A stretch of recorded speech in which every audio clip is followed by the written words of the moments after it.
when I got to the state hospital, they don't let students have access to psychiatric populations. They don't let researchers have access to psychiatric populations. In all the years and all the decades I've been working in psychiatric facilities, I have never, ever seen any researcher in there. Not in the prison, not in the psych hospitals, not in the private hospitals, nowhere, you know, And ever. you worked in the biggest hospital, I think, in America, if not the world, in the biggest psychiatric Yeah, hospital. there were close to 10,000 patients there when I first got there. And you You never know, saw anybody in there researching? nope, Whoa. never, never. You Whoa. know, matter of fact, I was the only one that started. Because I was looking for answers. And one thing that was odd is, I'd ask everybody what causes schizophrenia. What is it? I'd ask psychiatrists, I ask psych nurses, I'd ask uh, any doctor that I saw. Only a small handful of them said we don't know. Those were the honest ones. The vast majority said it was a chemical imbalance in their brains.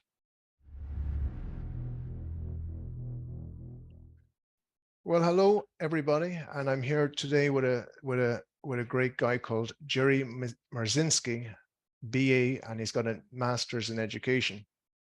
Jerry is a retired licensed psychotherapist with over 35 years of experience working with and studying the thought processes of psychotic and criminally insane patients in some of the most volatile psychiatric institutions in the nation. He has held the positions of Second Lieutenant Arizona Civil Air Patrol and Assistant Scout Master. His formal academic training comprises a BA in psychology from Temple University, a master's degree in counseling from the University of Georgia, and 2 years of study in a PhD psychology program. He is the author of an amazing journey into the psychotic mind, breaking the spell of the ivory tower, which I only finished a few days ago, and is a fantastic book. So Jerry, welcome, and it's great having you here. Can you tell us what you think about psychiatry today? What is your opinion about psychiatry? Oh, holy cow! Uh, it's not a good one. I think it's probably one of the biggest scams ever perpetuated on the public. Those medications that they're using don't cure anything. You know, nothing. All they do is suppress psychiatric symptoms.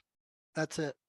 Um, you know, they, this started long ago when the Rothschilds and those big multimillionaires back in, I think it was, you know around the 1930s, where they came up with the Flexner report, where they paid off Congress to make it a law that any medical institution, university, that didn't teach what is it, pharmacological material, like medicine based around pills, you know, or drugs, would not be allowed to graduate doctors. So they took over the whole medical establishment from that point on.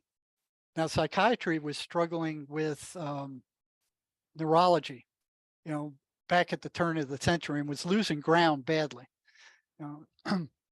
So back in the late 1800s,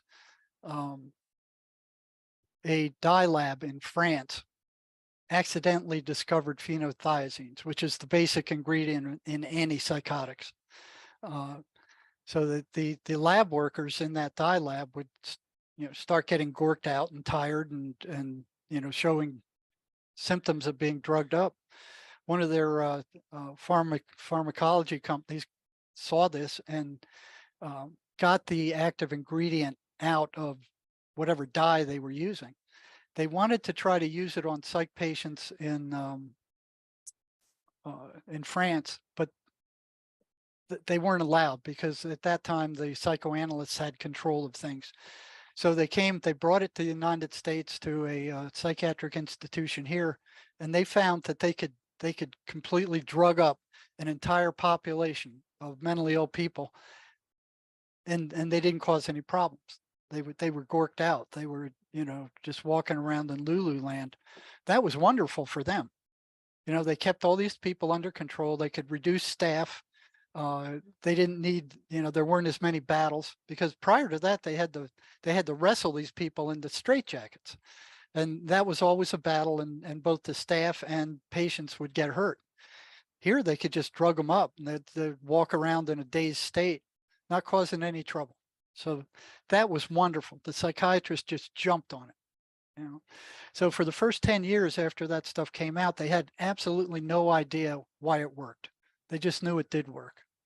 You know, another psychiatrist there was one psychiatrist. That's when these prefrontal lobotomies came up too, back in, I think it was the early 1930s. They would stick an ice pick through the person's eye up and then scramble their prefrontal cortex, just tear it to pieces. That that stopped violent patients from acting out. So, and it turned them into zombies. I mean, you know, I met one when I was working at the state hospital, and I remember after talking to him, I was thinking, this guy just isn't quite human, you know. And I knew what they had done to him, but the way he came across was very different from a normal person. There was one guy in a lobotomy mobile. You know, I think it was back in the 30s. He was driving all over the United States and doing these lobotomies. So, you know, here's psychiatry doing all this crazy stuff, you know, to start with, trying to figure out how to treat these schizophrenia. You know, they tried ice baths, they tried hanging these people from ropes until they were exhausted. Then they started feeding them the medics to make them sick and throw up. You know, and when you throw up, when you get sick, you don't feel like causing trouble. So, you know, they started with the medics to make them sick. Then they started with insulin shocks, and then they started with electroshocks. When they found that a monkey that was electroshocked in a lab that was thrown feces would calm down for a while. So, you know, they were doing all these horrendous things, and then they moved to shock treatments, where they put electrodes on the patient's brain and just zap them with, you know, a massive electric current. And I watched one of those once at the state hospital when I was working there back in the late 70s, early 80s. You know, I still remember it. They brought in this frail old lady. I mean, two nurses, this frail old lady. I mean, she'd done this before. I could see they'd done it before. And they strapped her down, you know, with these 4-point straps. I mean, they had straps all over her body, so she couldn't move. And here's a psychiatrist giving us a bunch of, I was working there at the time, but there was a bunch of psychiatric students there who were watching this also. So me and a friend of mine jumped, you know, we jumped in and we were watching. And I asked him, I said, why all the straps? Why are you strapping her down so tight? He said, well, if we didn't do that, the shock would cause her to react so violently she would break her bones. You know, so I'm like, whoa, a therapy that breaks bones. So then next thing he did was got a big horse needle. I mean, the thing was big. The barrel was about that big and it was about that long. It was filled with this white milky fluid. And yeah, so he put that in there, and I asked him, well, what is that? He said, it's a muscle relaxer. And I said, well, what's that for? He said, to relax them so they won't struggle so hard against the straps, because if we didn't give them that, they would break bones trying. And I'm like, well, this is getting more and more bizarre, you know.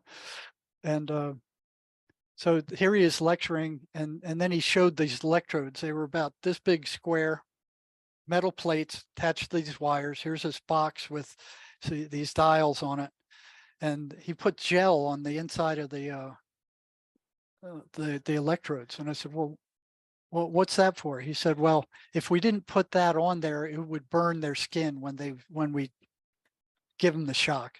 So I'm thinking, they're using so much voltage that it's going to burn the person's skin. You know, so they strap those things on there, and the guy, he stuck the muscle relaxant in her arm, and he didn't just squeeze it in. He pulled the plunger back and forth, mixed it with blood, and then he slowly injected it. So I'm sitting there watching that, going, oh, you know. And then he finally gets all set up, everything's ready, and he tells everybody, stand away from the gurney, because he's going to give this person the shock. And we all got away. He pushed the button, and that poor lady, she just convulsed. It looked like something in Frankenstein's lab. I mean, she was just jerking and thrashing all over the place, and those straps looked like they were barely holding her down. And this just went on for like an eternity, it seemed like. And then finally, he turned the freaking thing off, and I was kind of in shock. And then he starts lecturing all these students. He was like you know this immense ego. I mean, he was enjoying all the attention he was getting from all these students. And I'm looking at this poor old lady, and she's turning cyanotic. She's turning dark blue. And I'm like, hey, doctor, look at your patient. I mean, she's dying. And he goes, oh, almost like an afterthought. And he grabs these paddles that you give shocks with on the heart. And he put that on her. He gave her another shock, and she jumped. And then her colors started coming back. And it was like, I got a pretty strong stomach. But after that, I was just stunned. I was just absolutely stunned. And I almost fainted. After we're walking out, I had to latch onto a column to keep from collapsing. And I knew that they used these shock treatments. They were given 3,000 of them a year at the state hospital where I was working. 3,000. And I knew that most of the time they were used for punishment for patients who were acting out. And they weren't recommended by the doctor, who seldom spent a lot of time with these patients. They were recommended to be given by the doctor by attendants on the psych ward. So if these attendants were having a hard time with a particular patient, they would say, hey, we need, we think Joey needs another shock treatment. He'd interview the guy, and then he'd be scheduled for one of those shock treatments.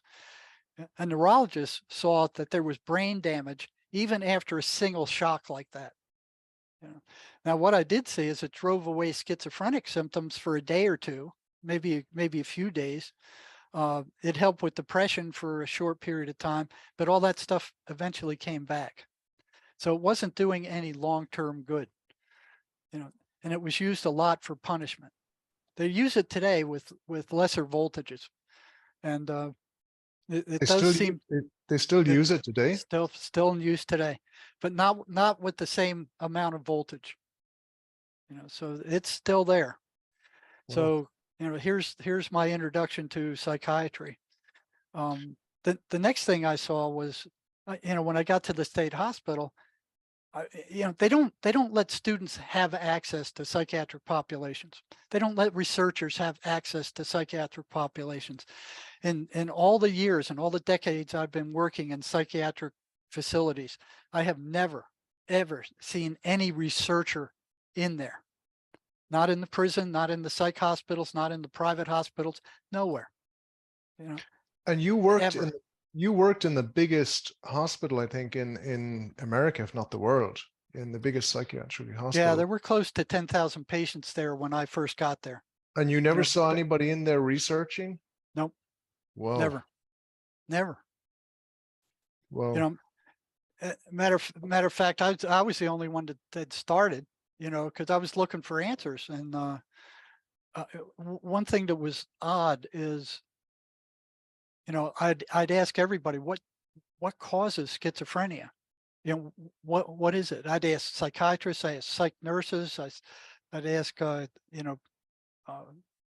any doctor that I saw. Only a small handful of them said, we don't know. Those were the honest ones. The vast majority said it was a chemical imbalance in their brains. You know? And that's what I was taught in graduate school also, the chemical imbalance in the brain. One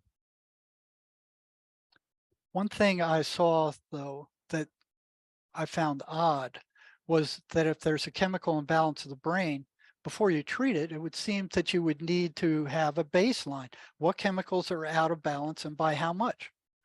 You know, and the brain has what, 23 or something like that neurotransmitters. Which ones are out of whack by how much? So I was watching what psychiatrists do time after time after time. I worked with a number of different psychiatrists. I never saw a single one of them give any lab work at all to determine, you know, what was out of balance in the patient's brain or by how much, ever. So I found that curious. I mean, how do they know what to do if they don't have a baseline from which to take off on? So I asked one of the psychiatrists, I said, what's the deal here? I never see you guys give any kind of lab work or any kind of test or anything to determine what chemicals are out of balance in the brain of these people before you start dishing out drugs. And he said, oh, the drug companies take care of that. We don't worry about it.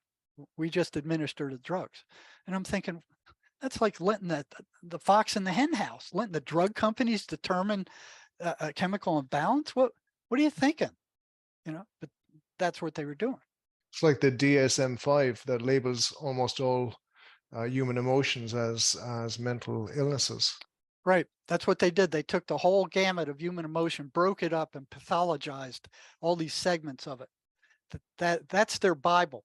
That's what they taught us in graduate school and in the PhD program. It was even worse. It was like, this is the Bible. You will memorize great parts of it so you can diagnose people. I found out later that it was completely fabricated. It's all made up. There's not a single test for any of those mental illnesses. There's not a single lab test. There's no EEG, EKG. There is no test to verify even a single one of those diagnoses in the psychiatric Bible. Not one. They were all made up by psychiatry. Now, the psychiatrist who made that up, they get together once every few years. I found out that 2/3 of them were under the influence of big pharma.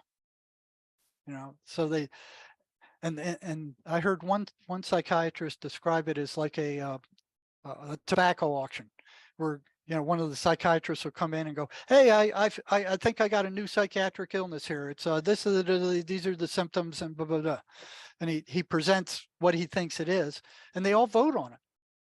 So they vote these mental illnesses into that Bible, and they vote them out. So at a point, they had mental retardation was considered a mental illness. There was a bunch of flack about it. They took it out. Now they just put in, I think, transsexual dysphoria disorder. So they're just adding these things, and then the drug companies come along behind there, and they come up with some kind of drug that they say treats it. So it's just a big freaking scam. So these people, they have these codes there too. The codes are specifically for billing, to bill the insurance company. So they have this fancy looking diagnosis. They have all these descriptions of it. They have this psychiatric code for it, and they use it for billing. So that the whole system is one big freaking scam. It's people, especially I watch this especially with schizophrenics and bipolars. They go off their meds because the side effects are horrendous. They're awful. They're just terrible. So they only can deal with them for a certain amount of time. Then they go off and they get psychotic. They go back into the hospital. They're hospitalized until their insurance runs out. Their insurance runs out. They release them. They fill them full of drugs again and say, take your drugs. And release them either to the family or the mental health center or wherever they go. And that goes on again, and then they stop taking their drugs again. It's a big merry-go-round that just goes round and round and round and round. Nothing is being cured. Nothing is being solved. None of these drugs are doing anything except gorking these guys out. They're basically tranquilizers that just turn these people into semi-zombies. Can you talk about some of the assaults upon psychiatrists that some of these patients do? For example, even outside or assaults upon people when they're on these drugs. Well, when they're on the drugs, uh, usually they're sedated. Now, what I saw when I first got to the psychiatric hospital, I mean, there was no cell phones back then. There was no internet back then, back in the 70s. So the the the hospital cafeteria, which was a big cafeteria. I mean, we had thousands of staff there. You know, we'd all get together because at Milledgeville, where Central State was, in the middle of nowhere. You know, there wasn't even a McDonald's in the town at the time. You know? So we all ate at the food factory, and we ate this basically the same food they fed to the patients. It was probably upgraded a little bit, so the staff didn't complain a lot about it. It was very inexpensive and very convenient. So that's where the staff would meet, and that was like the grapevine. You know, anything that happened in the hospital, it would be echoed in there. And I remember hearing, you know, from all these different units, these people who worked at the different psychiatric units. You know, there were over 200 buildings at that place. It was the size of a small city, and we'd all meet there for lunch, and people would say what was happening in their unit, and there was just this noticeable uh, in, uh, level of assault on psychiatrists. And that didn't make any sense to me, because when I watched what the psychiatrists were doing in the units where I was working, they would spend 15, 20 minutes with a patient, maybe once every 2 weeks or once a month, and that was it. And I'm thinking, like, what are they doing to piss these patients off in 15 or 20 minutes, where they're being assaulted at this horrendous rate? They were being assaulted more than regular doctors, than psych nurses, than psychologists or counselors or anybody else.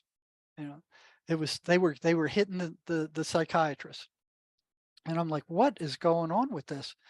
Um, and I didn't know for years. It took me 7 years to get an answer to that one, but it turned out that these symptoms, that these awful symptoms that these drugs were causing, you know, dry mouth, memory impairment, uh, you know, being turned into a zombie, uh, akinesia, nervous tics. I mean, all these horrible. I mean, there's like a page full of horrible side effects that these drugs produce.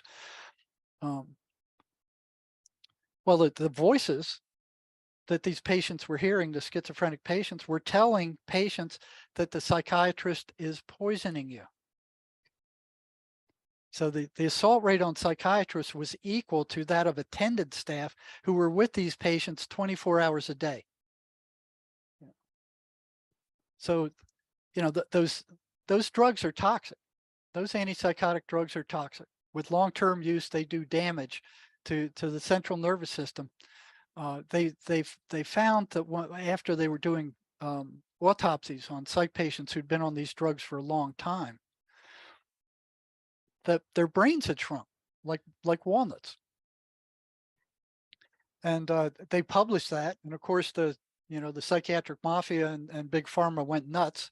Oh, no, it's not our drugs, it's not our drugs, it's the schizophrenia that's doing this, which they And didn't even know what it was. when did they Yeah. publish that paper about Oh, the shoot, shrinkage? I don't know. Oh, okay, okay. You can look it up. Yeah, sure, sure. Um, Brain shrinkage in schizophrenics. It was a good while ago. It I would say, it wasn't available when I was working at the state hospital. It wasn't there. You said that at the very beginning, you were challenging the physical cause of schizophrenia by asking, like, what are thoughts? That you said that you went into psychiatry because you wanted to know what thoughts were. No, I didn't go So, into psychiatry. I went into psychology. psychology, excuse me, psychology, There's excuse me, big difference excuse me. So, can you elaborate on that? on the thoughts. Yeah, why you went in, like, for example, at the beginning of your career, and now you're still challenging the physical causes of schizophrenia, the sickness. Like, how is it developed? Well, I went in, I think, like most people who go into psychology, to try to figure themselves out, Right, you okay. know, and You know, after 4 years of undergraduate psychology, I got very few answers. You know, there was experimental psychology where you could actually see what was going on. I mean, you could go into one of their labs and actually watch the process go on. You know, but in psychology itself, you had to trust whatever these people were saying. You know, they would not. You couldn't get access to a clinical population. You know, to see if what they were saying was true. There was no way to check it out. So here they are teaching this entire 4-year course with all these psychology books, especially in the clinical areas, where you could not check it out. You had to believe what they were saying. You know, and if it sounded odd, um, tough beans. You had no way to check it out. You could not get into a psych hospital. You could not get into a prison where psychiatric patients were or prisoners were kept. You could not get into a mental health center and talk to patients. You couldn't. You know, so it's like, oh, we are the experts. This is what we say. So you know, I memorized all their stuff. I jumped through their hoops, and then when I got to um, Central State, you know, I remember one time reading in an abnormal psychology book where this one clinical psychologist wrote a paper. We were assigned this paper that said if two crazy people had the same delusion and got together, you know, one of them would have to give up that delusion and take on another one. And even as an undergraduate, I'm thinking, what's with that? Why would that have to happen? I mean, they're both, you know, crazy. Why would one have to switch? So, you know, uh, didn't make any sense to me. So I kind of threw it in the back of my head and said, well, maybe one day I'll be able to check this out. And it was probably 4, 5, 6, probably 7 or 8 years later, I was able to check it out. So I was working at the state hospital at that time. I was doing rounds. Went up to the second floor of the psychiatric unit, and I saw this one patient. Now I've noticed this before with the schizophrenics, because what all they teach in these in psych classes is that the voices schizophrenics hear are hallucinations. You know, they call them auditory and visual hallucinations. So you think of a hallucination, you think of just random stuff, you know, that doesn't make any sense. It's just all over the place. Um, you know, word salad. It just doesn't make any sense. It makes no logical sense. So I'm watching these patients carrying on conversations with somebody I couldn't see. And it wasn't just one, and they weren't word salad. It wasn't just random words and babbling, or they were carrying on a coherent conversation with something as if they were talking on a telephone and you could only hear one side of the conversation. You know, so I found that odd. I'm like, what is going on there? You know, and it wasn't just one, it was a bunch of them. So one day I was making rounds. I took the stairwell up to the second floor of this big psych unit. I was in the day room, and I saw this patient I didn't recognize, you know, walking across the floor, carrying on a conversation with somebody, you know. So I kind of crept up on him to see if I could hear what he was saying. And it was a coherent conversation. He was giving coherent answers. It wasn't word salad. It wasn't just random words. These were complete sentences he was talking to whatever it was with. So I'm like, what? You know, I was expecting garbage. No, it wasn't garbage at all.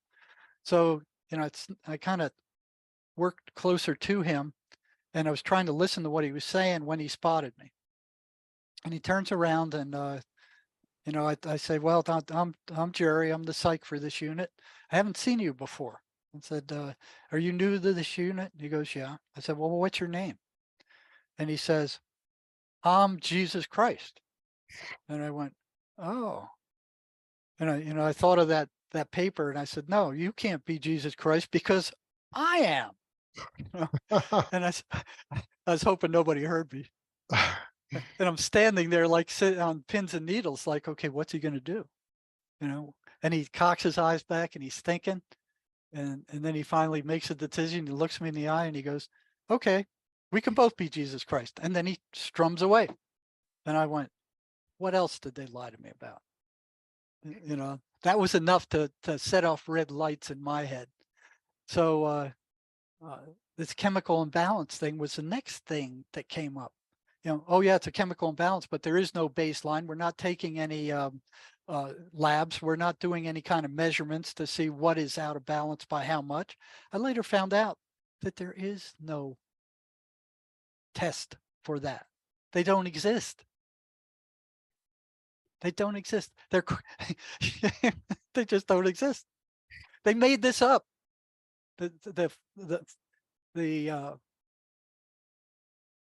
So drug today companies, the there drug is companies, they mhm. made this up back in the 70s with Prozac.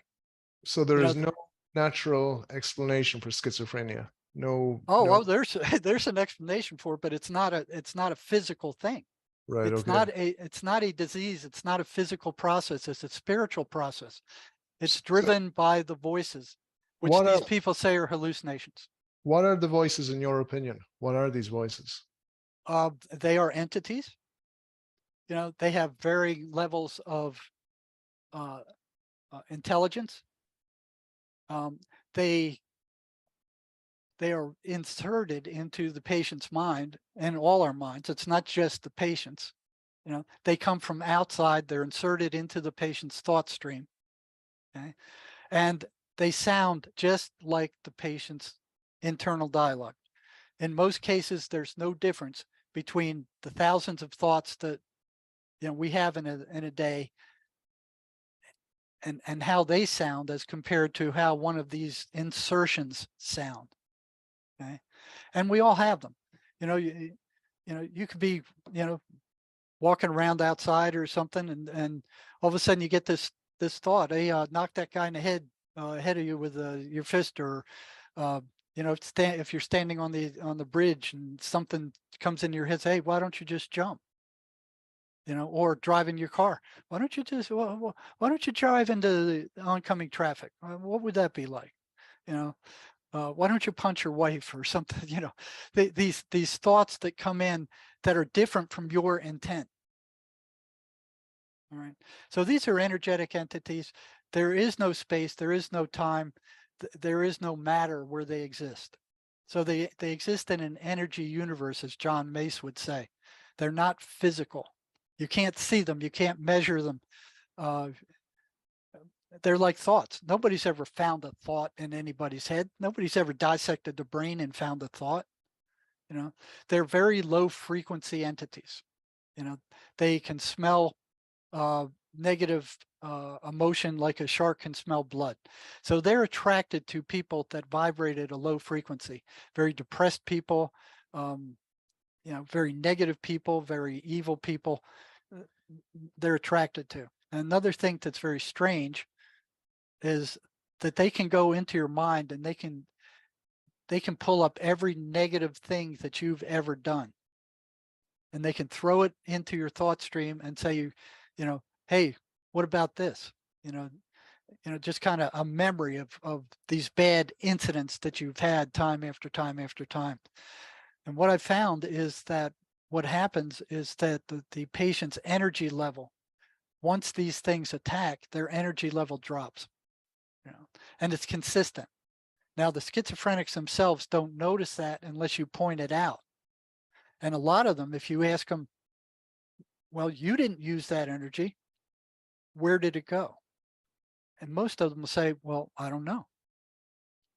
If some of you make some of them think about it, they'll go, well, the voices took it, because there's a one-to-one correspondence between the voices attacking and their energy level being drained. I've had some prisoners tell me that they could actually feel their energy being drained while these voices were attacking them. So communicate. Okay, so why are schizophrenics more susceptible to these voices than, let's say, you or me or an ordinary person? Even though we hear the same voices to a certain extent, or to a lesser extent, excuse me. Much lesser extent. So what makes the schizophrenic more susceptible than an Well, ordinary? that's fairly simple. It's intense physical, psychological, sexual abuse, you know, or any other kind of mass trauma. You know, and meth, and to a different extent, cocaine. What do you call it? The stuff they snort, um, crack. Cocaine opens up the spiritual energy field like nothing I've ever seen. I remember when prisoners who had been using meth started appearing in the prison. Uh, and they were psychotic as anybody else. They were psychotic as the regular psych patients. And talking to them, it all originated from the time they were using amphetamine. And the way it proceeded was, they'd get high, they'd feel great like Supermen, they'd have tons of energy, they'd be able to travel at 1,000 miles an hour forever until they collapsed. And after a certain period of time, they'd start hearing voices. And they would go, oh, those are just hallucinations. They'll disappear when I come down. And they did for a while. So it might have been weeks or months, where they'd use the amphetamine and then they'd hear these voices. And then when they came down, the voices would disappear. And then one day they didn't. And they were there permanently and they would not leave. And they were stuck with. So is there a spiritual cure for this? For example, Emanuel Swedenborg. Who was Emanuel Swedenborg, and what was his ideas about this? Did he have Well, a yeah, he was a Christian mystic that lived, I believe, some 700 years ago, and he was very interesting. He's the one that keyed off myself and a clinical psychologist who I was associating with at the time, who worked at a state hospital in Northern California. Okay, Wilson Van Dusen? Wilson Van Dusen. So he wrote, The Presence of Other Worlds.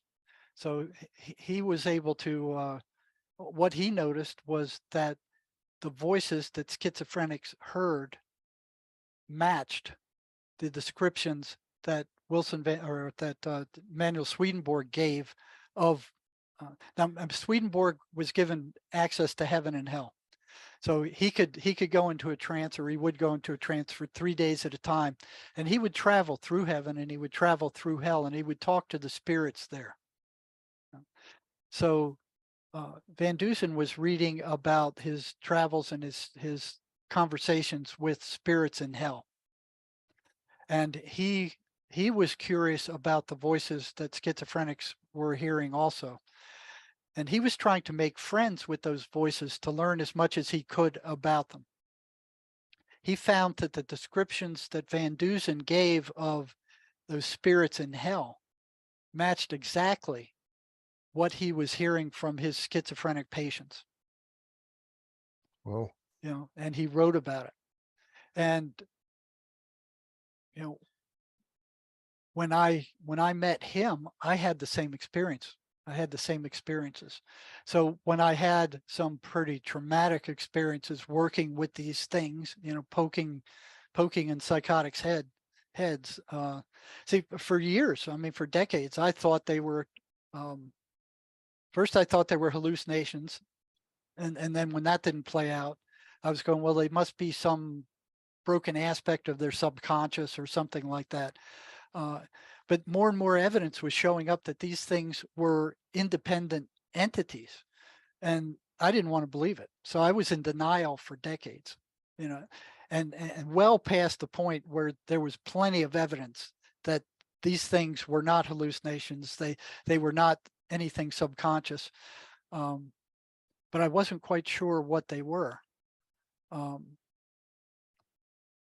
I started experimenting, and most of the experimentation I did was in the prison, because when I was working at the state hospital, when I was caught twice by psychiatrists who found out I was asking patients about what their voices were saying to them. Like, what is it? What are they saying? What are they talking about? And nobody else was interested. They all believed they were hallucinations. So if you believe you know the answer to something, you won't be looking for another answer. Now, that's what was taught in the medical schools. That's what was taught in the universities. That's what everybody was brainwashed to believing that the voices were hallucinations, but when I saw these people talking in coherent sentences, that didn't match hallucinations. It's like these are these were full sentences. They were coherent sentences. They had meaning. They were directed toward somebody that I couldn't see or something I couldn't see. It didn't seem to match the description of a hallucination. Right. So I started studying these voices, and I found that they started to run patterns. The more I looked at them, the more patterns they ran. And one of the first patterns I understood was that they were totally negative. They were abusive. They were destructive. They were insulting. They were derogatory. It was never anything good. Okay. So, as I was finding this stuff, like I said, I got pulled up in front of two different psychiatrists and told the voices are hallucinations. You know, by asking questions of the patients about what they are, you're just reinforcing those hallucinations and you're making the patients worse. And I was ordered to stop.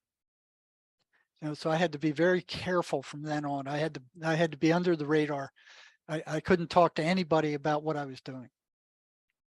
But I did the patients I trusted, the patients who had it somewhat together that were doing good. I would still question them. And one of the first patterns I saw was that these voices were consistently awfully negative. You know, what held them on such a negative path? Why didn't they go random? Why weren't they positive sometimes, neutral sometimes, and negative sometimes? Why weren't they all over the place? What force was holding them onto a totally negative trajectory? I found that very odd. And anybody who works with schizophrenics can see this for themselves. Just start asking them what the voices say. You'll see for yourself they're totally, absolutely negative. They're derogatory, they're insulting, they they they uh, they're attacking the patient consistently. They're not good things. Okay? The second pattern I found was that they were anti-religious. They didn't want the patient going to church. They didn't want them going to chapel. They didn't want them talking to preachers. And in the psychiatric rehab center where I worked, the preacher every once in a while would do an ice cream social for the patients there.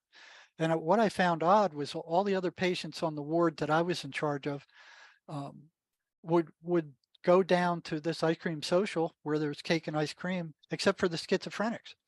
They would stay in their beds and stare at the walls. And I noticed this time after time after time. And uh, one day I walked the ward, and the ice cream social going on downstairs, and here are these guys laying in their beds alone in their unit, staring at the ceiling or the walls. And I asked them, why aren't you down there, with the preacher having cake and ice cream? I mean, that's hard to come by in this place. And they go, we don't want to deal with the preacher. The Bible's a bunch of junk. There is no God. Uh, that kind of stuff. They were completely anti-religious, and so were the voices. They didn't want the patients reading the Bible. They didn't want, and I had a number of patients tell me that when they repeated the 23rd Psalm, the voices would react like worms thrown on a hot frying pan. Whoa. I found that odd. The Lord's Prayer, they did the same thing. They didn't like them reading the Bible. They didn't like them going to church. They didn't like them doing anything that was spiritual. And so I started questioning the patients who did go to church. And I found out they broke into three different classes depending on how strong the voices were. So the voices are of various strengths. Some of them are extremely strong and have a lot of control. Others don't have so much. I mean, there were like three different classes. I found out if the voices were weak, when the patient showed up at church, the voices would usually disappear. You know, they just be gone. If they were of moderate strength, they would get louder when they were in the church. And when the preacher started speaking, they would get louder to try to block out what the preacher was saying. You know, it made it hard for the patient to concentrate on what was going on, what was being said. If they were very strong, they would actually get the person to stand up and actually bolt out of the church. They would just virtually run out of the church or walk very quickly. Just get up and get out. Uh, I found that odd. You know. Hmm. Is there any difference between, as you said, most of the time the voices are negative, but is there a difference between like spirits? I know in your book you have a chapter titled "Bad Spirits and Good Spirits." So how do you categorize that in terms of voices? I think you wrote the higher order of spirits commonly communicates through feelings and intuition, Right. whereas they don't use words, whereas the negative spirits use words or Yeah. something like that. Yeah. The negative spirits, and these voices are spirits. They're negative energetic entities. Now the positive spirits, I found that they won't speak most of the time unless the person is in a extremely traumatic situation or they're on the verge of death. So the last 10 years of my career, I spent working psych crisis in large hospital ERs, you know, throughout Tucson. And I found that the angelic spirits or the positive spirits would speak to um, these people when they were on the verge of suicide, um, or they would actually stop the suicide. You know, one that kind of sticks out in my mind was a lady who, she was extremely depressed. Her husband had left her. She didn't have any money. She was about to be evicted from her apartment. Um, she didn't have a job. She had a teenage kid. Everything was going wrong in her life, and she just went, okay, I'm done. I'm done. I've had it. I can't deal with this anymore. So she decided to um, kill herself. She didn't want to do it in her apartment where her son was. So she drove out to a railroad track in a small town uh, near here and waited for the train to come. So I guess she had the schedule, and she was waiting outside of those gates that come down to block the road from the train. She was on the phone with her um, daughter, I believe it was, in California, telling her goodbye. And when the train came, so she was had a bunch of alcohol. She took some pills. She was pretty well gorked out. When the train got close, she drove her car past that barrier into the middle of the train trap and stopped. And the train slammed into her. It picked up her car and threw it into the next track. Another train came by and hit it again. So here she's hit by two trains. It threw her car some like 50 yards off the road. Come on. And here she is sitting in her car, a crumpled mass of metal, like a crushed Coke can. She couldn't get out of it. Um, and they had to cut her out. When the rescuers got there, they had to cut her out. So she was probably there for some hours. And here she was sitting in front of me in the ER, and I'm doing a psych eval on her to see if she's safe to leave. And all she has is a black eye. And I'm like, what? You just got hit by two trains and all you got is a black eye? I'm like, unbelievable. I'm like, does not compute, just does not compute. So I asked her, I said, what were you thinking when you came to after those trains hit you? She said, I was furious. She said, I was absolutely furious. I did not want to be here. I wanted to be dead. I did not want to come back. I wanted nothing to do with this place. And I said, well, what happened then? She said, well, after a while, she said, I felt this deep sense of peace. You know, um, it just flowed through her. And, it wasn't in words, but it was like in feelings, like everything is going to be fine. And she had this deep knowing that everything was going to be fine. They cut her out, and here she is sitting in front of me. And after talking to her, I didn't think she was suicidal any longer. But I didn't think psychiatry would go for that because we did the evaluations. Psychiatry would approve the release. You know? So I submitted my report to the psychiatrist, and he let her out, which surprised me. you know. There was another guy, I remember he had a 357 Magnum with all the cylinders loaded. He put it to his head, it went click. Put it, shot, pointed it at the floor, went bang. Put it to his head again, it went click. Put it at the floor again, it went bang. And he goes, okay, I got it. And he stopped. Another guy went out way in the middle of nowhere to hang himself. I mean, just middle of nowhere. He had something under his foot, a stump or something, and he strung himself up to a tree limb, kicked the stump out from under him, and was hanging when a hunter came out of the woods, just out of nowhere, and came and cut him down. Another guy, he turned on the gas in his apartment. He had passed out, and his sister, who only visited him like once a year, showed up and got him out of there. More than a coincidence. Yeah, more than a coincidence. I mean, time after time after time. And another guy who, decided to kill himself. He had a pistol. The voices told him, well, get in your car and just drive till you run out of gas, and then go out in the desert and shoot yourself wherever you run out of gas. So he did that. He ran out of gas. He took his pistol, went out to the desert, sat down on a rock, and he was getting ready to shoot himself when he said this strange bird appeared. He said he'd never seen a bird like that in his life, and it started screaming at him, just absolutely screaming at him. So he took the gun and he took a shot at it. And I asked him, did you hit it? And he goes, no. And he said, but the blast of the pistol woke me up. He said, I felt like I was under a hypnotic spell, and that the blast of the pistol woke me up. And I looked at the gun and I said, what were you going to do? Now that was very interesting, because a lot of these psychotics that I spoke to in the prison who were acting on what the voices said were also under a similar trance by the voices and carried out these horrendous crimes. So these people that you see who are psychotic, and go in front of the judge and said, I didn't do this. I don't remember it. I don't remember anything about it. The voices told me to do it. And the judge goes, yeah, voices my butt, and locks them up anyway. It's like they put these people into a trance to get them to do these kind of things.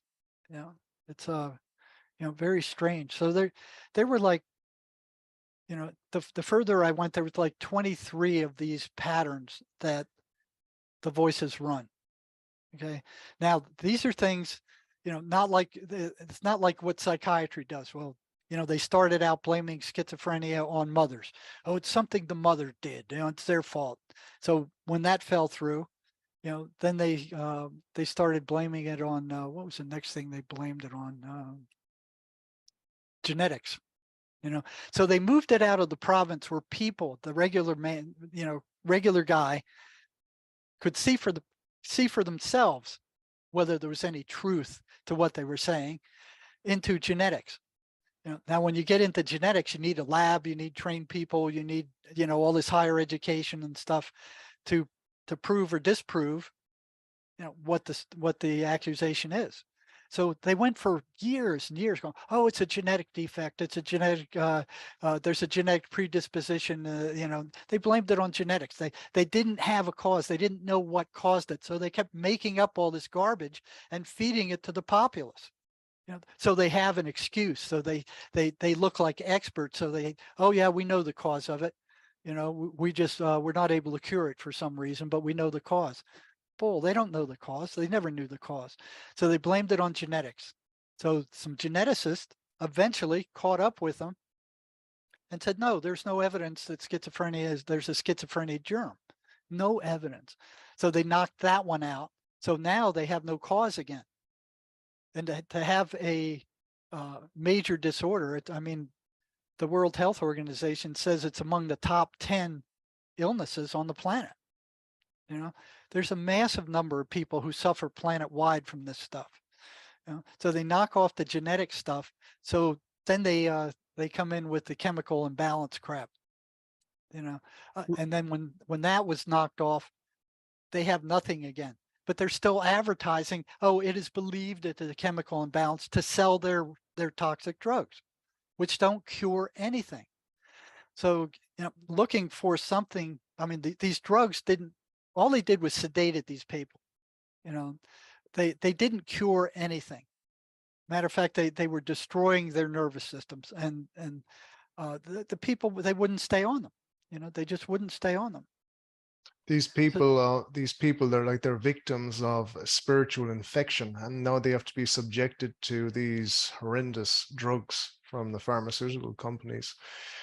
Can you tell me about the dangers of invoking the voices? For example, somebody who has a Ouija board, for oh example. no, no, no, no, no! Don't mess with those things.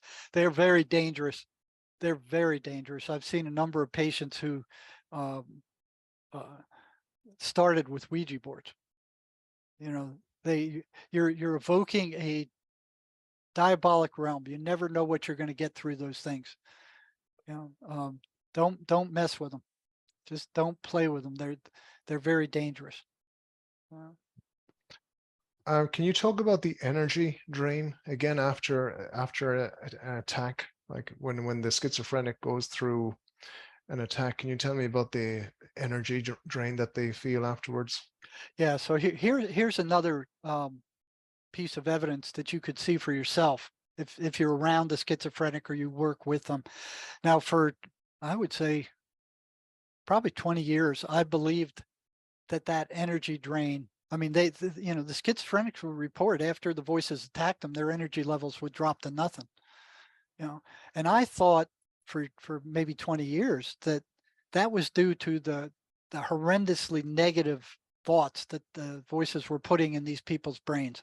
If you're sitting there and 24 hours a day, all your waking hours, these voices are saying you're no good, you're ugly, you're rotten, nobody likes you, they're faking like they like you, you're worthless, you're useless, why don't you just kill yourself? I mean, that kind of stuff over and over, just endlessly.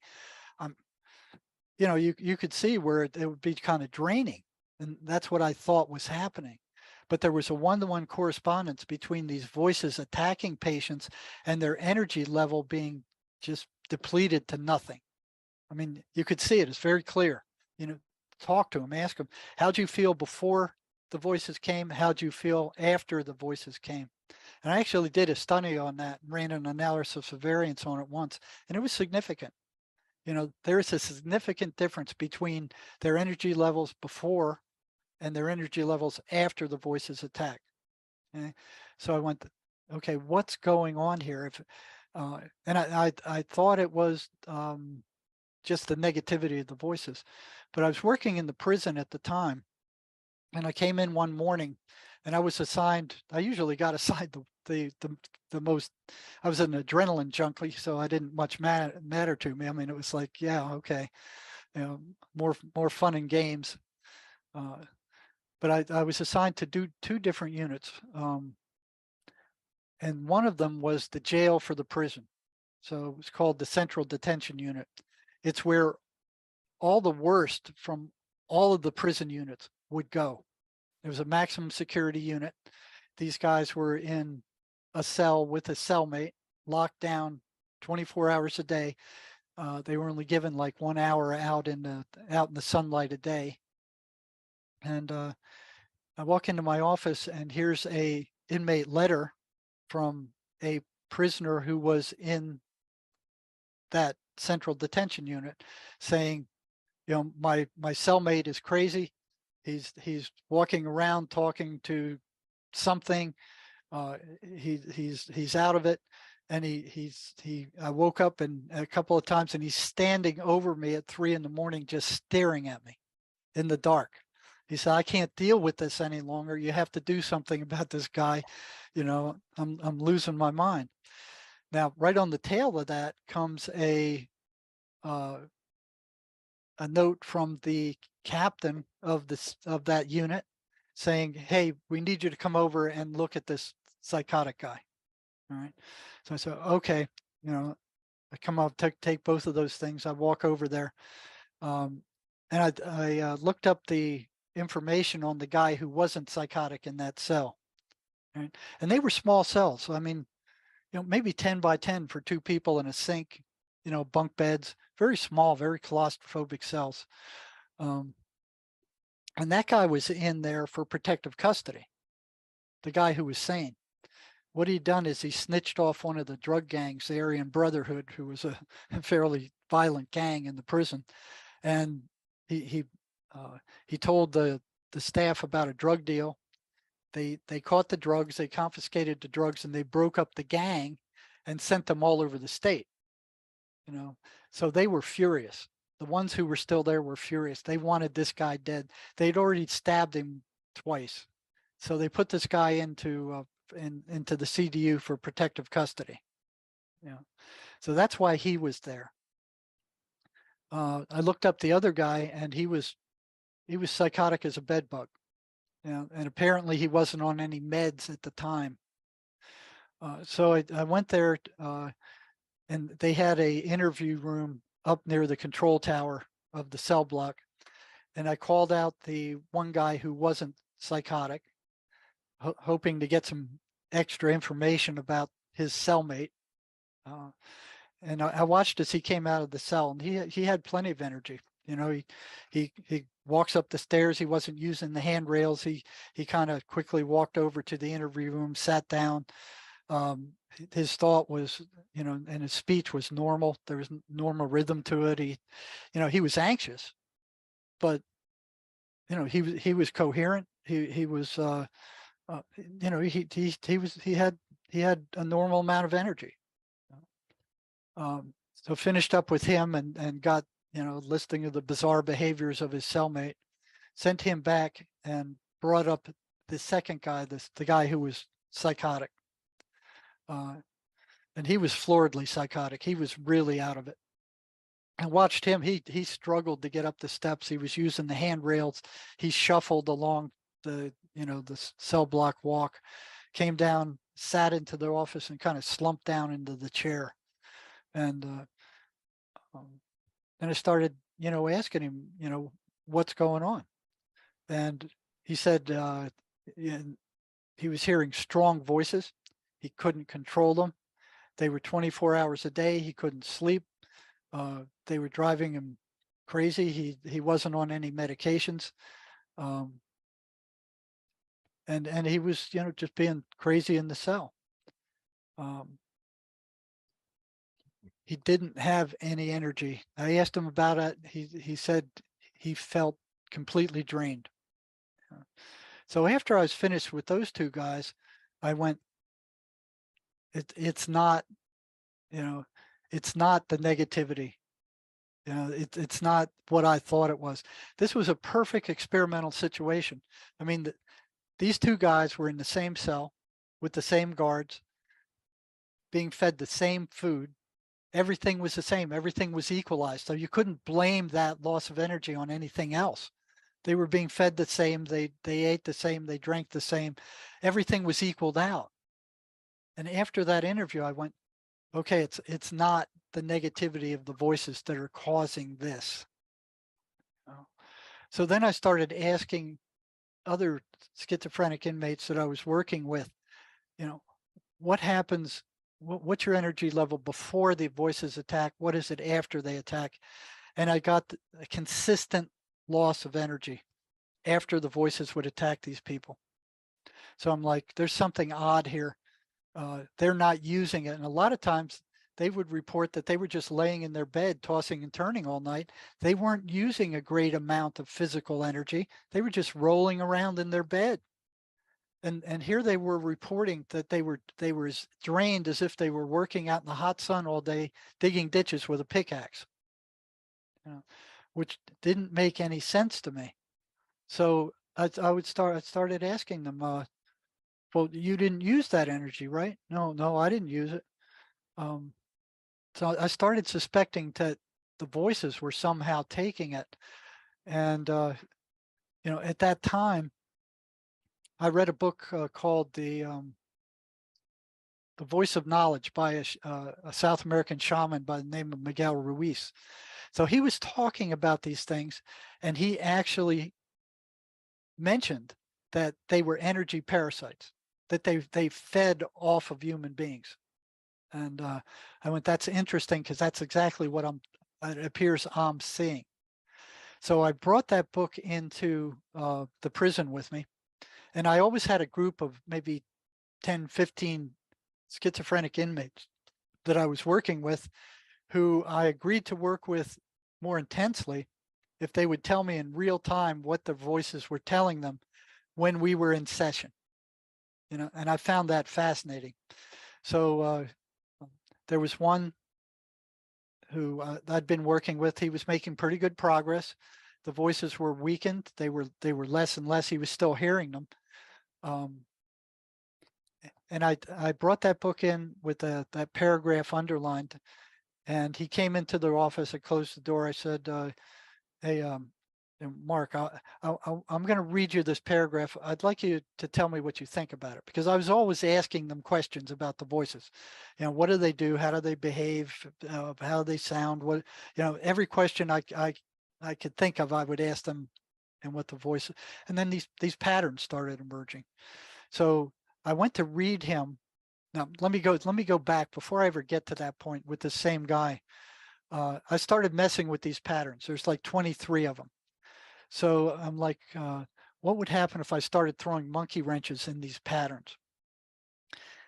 Then this fella and several others started coming in from this group I was working with, and they would say the voices are starting to really get pissed off with you. They don't like you messing with these things. They don't like what you're doing. And I'm like, well, tough crap, that's their problem. So I didn't pay a lot of attention to that. Then one guy comes in one day, and after I was done working with him, he stops in the doorway, and he turns around and he goes, "You know what you're doing is dangerous, don't you?" And I just looked at him. I like, it hadn't crossed my mind. It's just like, why would he say that? And I just stared at him, like, didn't say anything. And he turns around and he walks away. I'm like, that's odd, because I'm thinking they're in their heads. They can't come out. They can't get me. They're stuck with them. Um, so I didn't pay much attention to it. Then the same guy comes back a few weeks later, and he knocks on my door without a pass. So I told them they could do that, if something, there was an emergency, and I would get, they could throw pebbles at my window. I'd get back to him as soon as I could. And he comes in and he says, the voices want to talk to you. And I'm like, what? Because that never happened before. In the like 20 years I've been working with schizophrenics, I've never had spoken directly to the voices. It was always I would say something to the patient would then say, the voices say this. So everything went through the patient. They were like the intermediary. I never talked directly to them. I wasn't even sure that you could.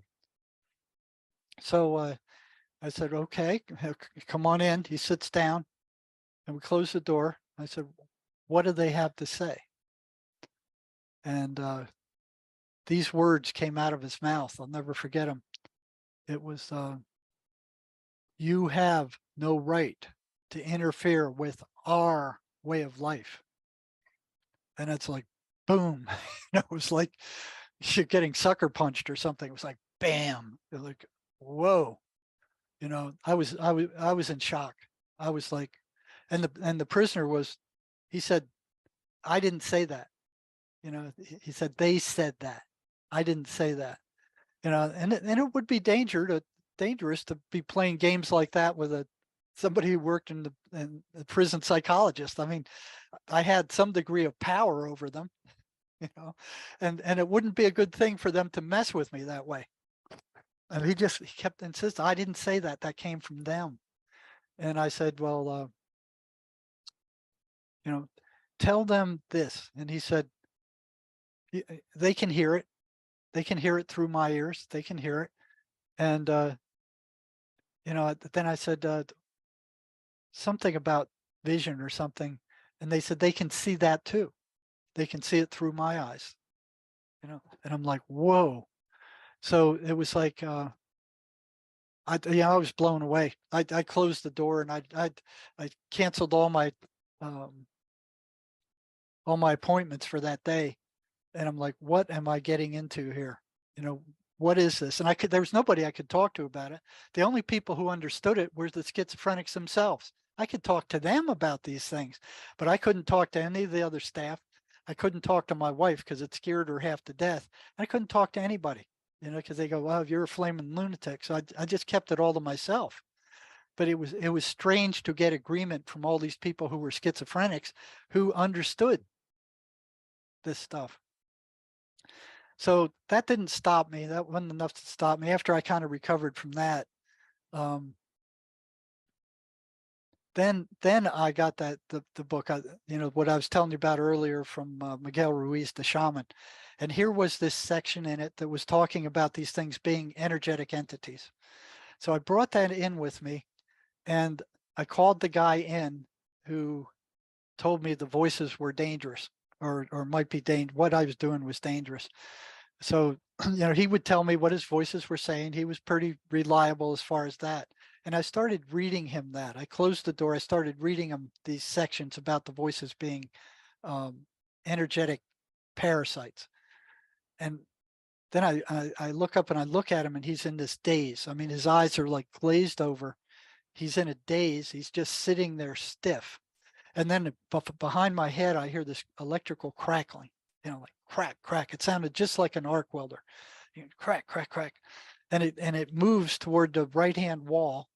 And I look at him and I look at that, and I'm like, I'm thinking he's going to attack me. So I push my chair against the wall. So if he does attack me, he's not going to knock me over. I can at least kick back at him. And then I'm splitting my attention between looking at him and searching for something I could see with this crackling noise. And it's just crackling up the wall at a 45-degree angle, crack, crack, crack, crack, crack, crack, crack, crackle. And I'm, back and forth, looking at him, looking at this thing. I don't see anything. I don't smell anything. I don't feel anything, but I'm hearing this, and it's lasting. I mean, it didn't quit. It just kept going. And I turned to him and I said, "Do you hear that?" And he just sat there. He didn't say anything. He's just staring at me with this glazed over stare. And I'm like, this is weird. This is really getting weird.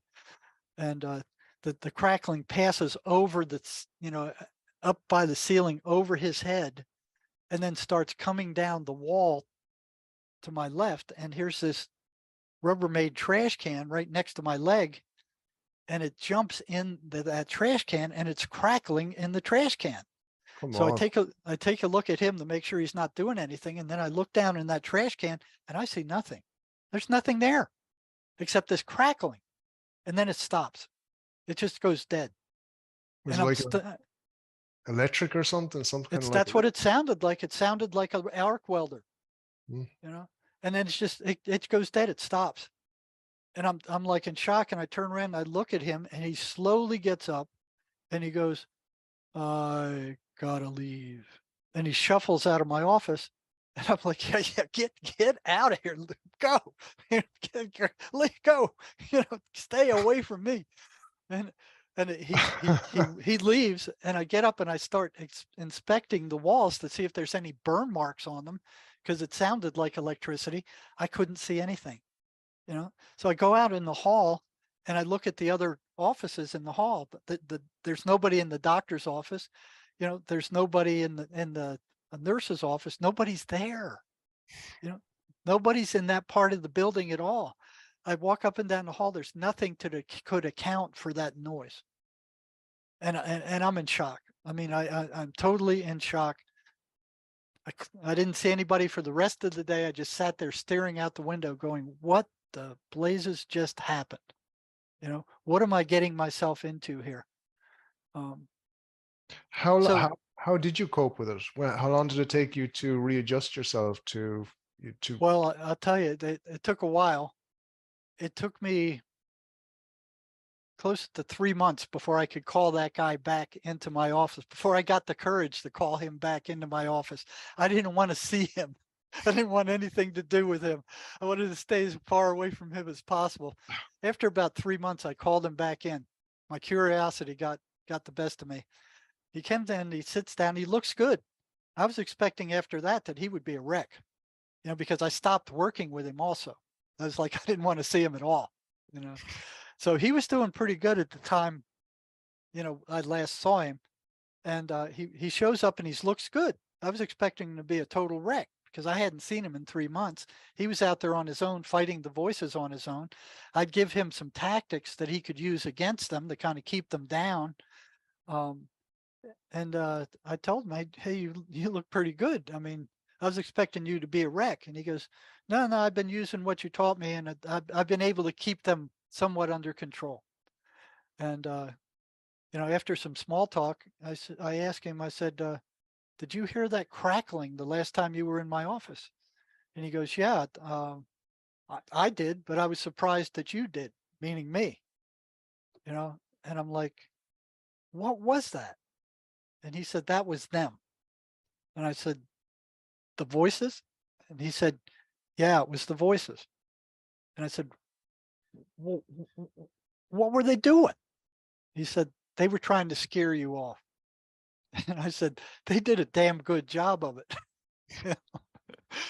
And I said, "You looked like a zombie when you were shuffling out of my office when you left." I said, "What were you thinking? What thoughts were going through your head at that time?" You know, I said, What were the voices telling you?" He said, "They were telling me to go get a shank and stick it in your gut." A Wow. shank is it's a like a homemade prison knife, that they sharpen on cement and make it into a knife. And I was thinking, he wouldn't have done that. I worked with him for 6 months. He was one of my, he was one of my students who was doing the best. He wouldn't have done that. And I just asked him. I said, "Well, why didn't you do it?" And he said, "I couldn't find one, and nobody would give me one." And I'm like, whoa, you know, whoa. So yeah, that's Wow. what these things are. Jerry, what technique did you give him when he went away? You said that he came back and he was looking good and he was doing good. What help did you advise him to? What did you advise him to do? Well, there's a number of things. One thing I found early on. Now, Sherry Sweeney, my co-author in the book, she turned this into a science. So I think it's in the book.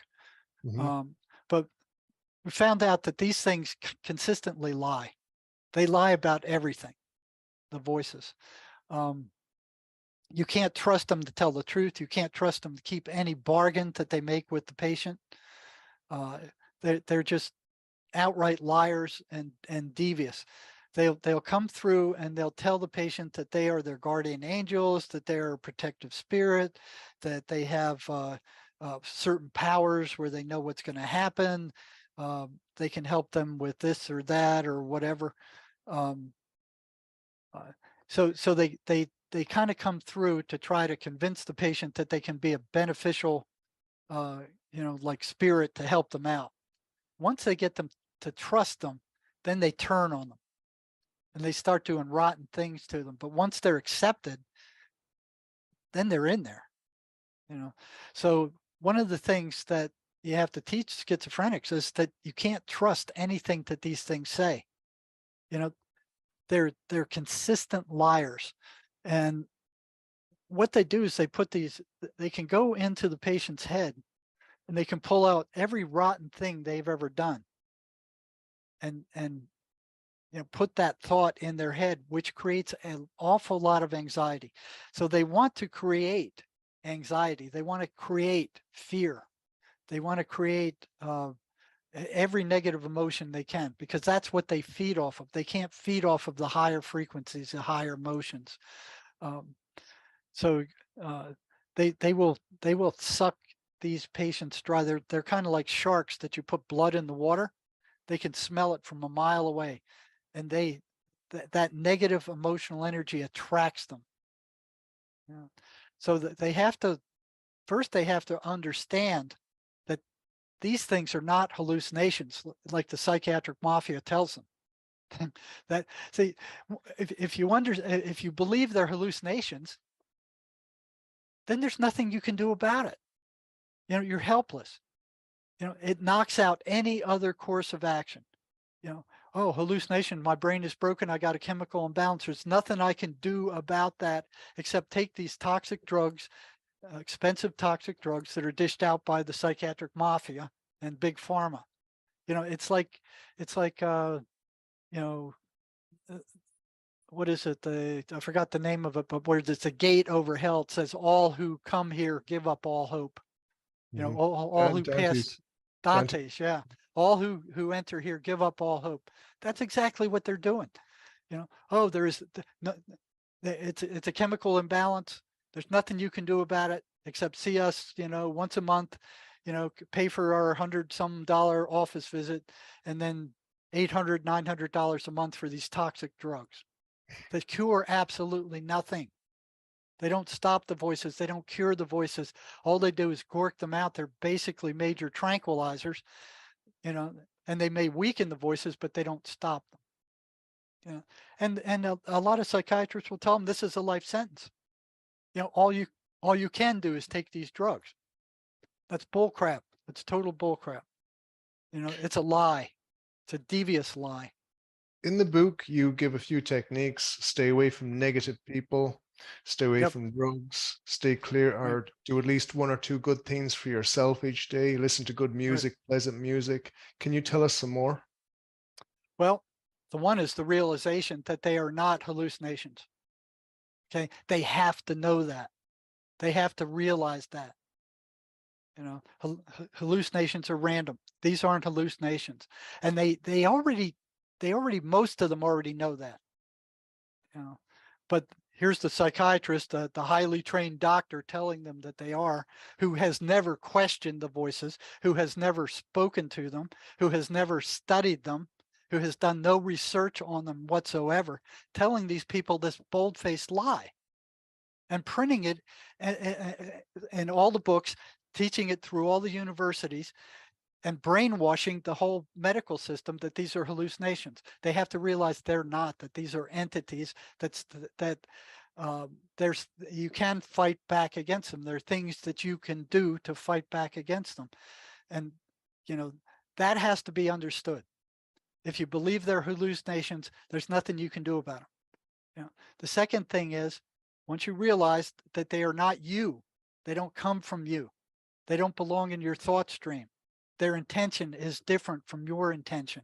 They're telling you to do things that you really don't want to do, that you know are not good to do, and yet you do them anyway because these things are so insistent. They are so uh, uh, repugnant, and just keep at it. They just keep hammering and hammering and hammering and hammering until the person gives in and does something that gets them in trouble. So these mass shooters that you see, a lot of them are psychotic, where the voices are telling them, yeah, just that's the thing to do. Just these people are evil. They got demons in them. You need to kill them. Stuff like that.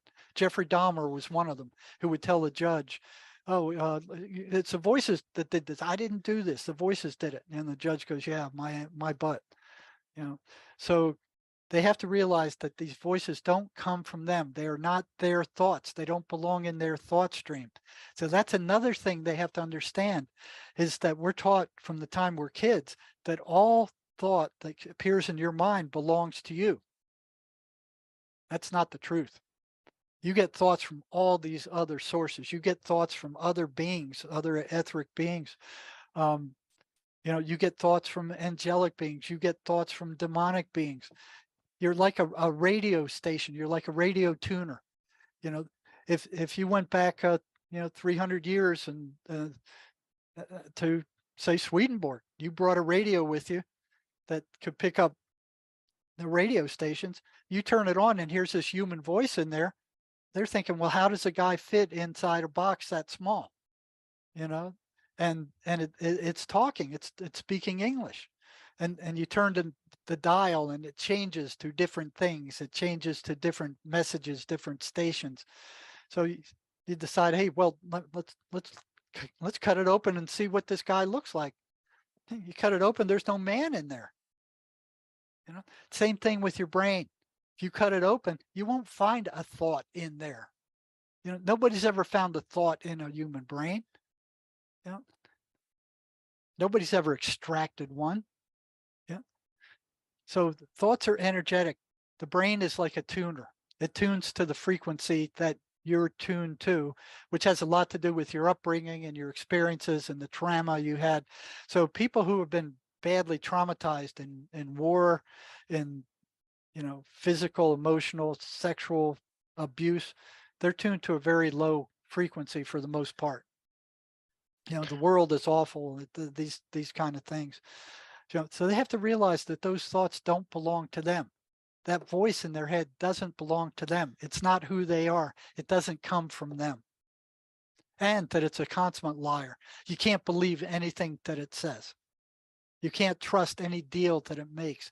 I've had 3 patients that the voices told, if you gouge out your eye, we'll shut up and we'll leave you alone. We won't ever come back. 2 of them did it. Okay. And soon as they gouged out their eye, the voices reappeared. They went, you stupid fool. You listened to us. What a jerk you are. Now look what you did. You deformed yourself. Now you're a freak. You'll be a freak for the rest of your life. And they would laugh at him. That's the kind of entities you're dealing with the voices.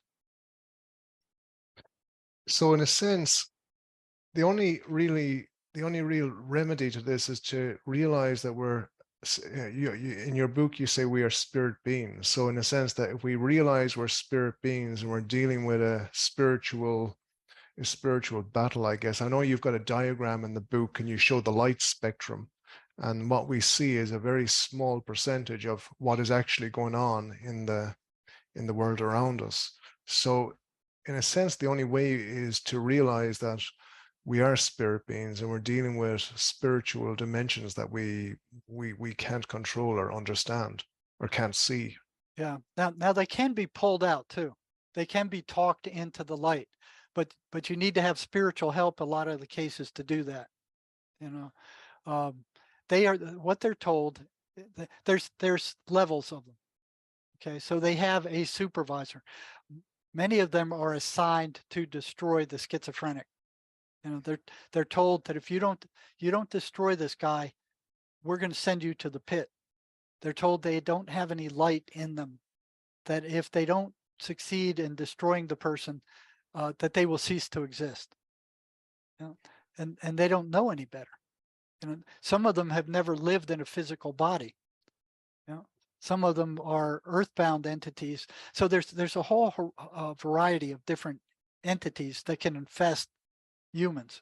Some of them are just dead human spirits that have taken up in there, like an aunt or a sister or somebody they know. I had one guy who, and I've carried on conversations with him a number of times. Most of them aren't. They're not very pleasant beings. But a lot of these are just earthbound entities that died and then didn't know what to do. It's like in that book, Carl Wickland's book, Yes. 30 years, what is it, 30 Years Among the Dead? I 30 actually read years that. among the Yeah. dead. Yeah. Yeah. So, So so, in, so Mhm. that was interesting because he would administer a static shock, which would drive these entities out. And then his wife, who was a psychic, would pick up and talk them into the light. So I found it very interesting after I read that these shock treatments that psychiatry uses will actually drive away the voices in a lot of cases for a few days before they come back. That was interesting with Wicklands. But yeah, you can talk them into the light. It is possible. You can have Archangel Michael take them and throw them out. They're nasty things to deal with, but the patient needs to know, have some weapons to fight back on his own. If they do not want to get rid of them, there's nothing you can do. There's nothing anybody can do. Mhm, mhm. Well, it's been a great pleasure speaking with you, Jerry. And do you want to say anything else to anybody who's listening? Do you want to add anything to what we were talking about? Um, yeah, just realize that what psychiatry is doing is just like a big merry-go-round. They're not curing anything, any mental illness with those drugs. You know, there's there has emerged in the last and I'm using this myself. I've been trained in it. The MACE energetic method. It works with trauma Can you like can you nothing. briefly can you briefly explain that? explain the system. No, the method. Yeah, but how you could implement that? Well, it has to be implemented by a therapist. But Okay. what the concept is way different from any traditional therapy. It actually takes the spiritual, uh, it takes into account the spiritual being in the person. All right. And it helps, it does wonders with trauma. You know, it'll also remove the stuff that these voices feed off of. But it's a totally different concept than traditional psychotherapy, which I've found just doesn't work, you know, or works very poorly. But it views the mind totally different. And this was invented by John Mace. He's not a psychiatrist or a psychologist. He was a ship captain. He was a merchant marine, and he was a genius, and he read everything in philosophy and psychology. And I guess on those long voyages, he would just read and read and read. He figured out that the mind isn't what we call the mind. He said the mind only takes pictures of where the attention is focused. That's all it does. Wherever you focus your attention, the mind will, it's basically a stimulus response mechanism. You focus your attention somewhere, it'll take a picture of that. But he also found that you can get rid of these pictures by energetically, because he found energy flows from negative to positive. Okay. So once he found that you can drain the energy out of these traumatic images, you know, there's a way to do it. And once that image is concentrated on and disappears, that trauma is no longer effective. You can still remember it, but it has no emotional charge. And this can be done very quickly, and it's permanent. It kind of reminds me of NLP when you make a picture black and white. I know there's a technique in NLP, something that kind of reminds me of that. Well, it's got some similarities, but uh, I've never seen anything like it. You know, Mm. I've been using it probably for maybe 2 years now, Well, and okay. it provides permanent results. Thank you. Yeah, I'll be looking that up. Sherry Sweeney also has a paper that's a live program. that's a live program. You can get that on my website, the whole write up to that. Mhm, So, you know, you can go to my website at jerrymarzinski.com. mhm. You can sign up for some May sessions. You can go to articles and pull up the That's a Lie program. That should be used by every schizophrenic. Everybody hearing voices should be using that program, and we've got it on there completely free of charge. You know, Fantastic. put it Fantastic. to use. Mhm. And guys, I would recommend An Amazing Journey into the Psychotic Mind, Breaking the Spell of the Ivory Tower. That's the book. I'm going to have it in the description anyways. Jerry, once again, thank you so much. It's been great speaking to you. I really enjoyed the conversation. Thank you so much. You're welcome.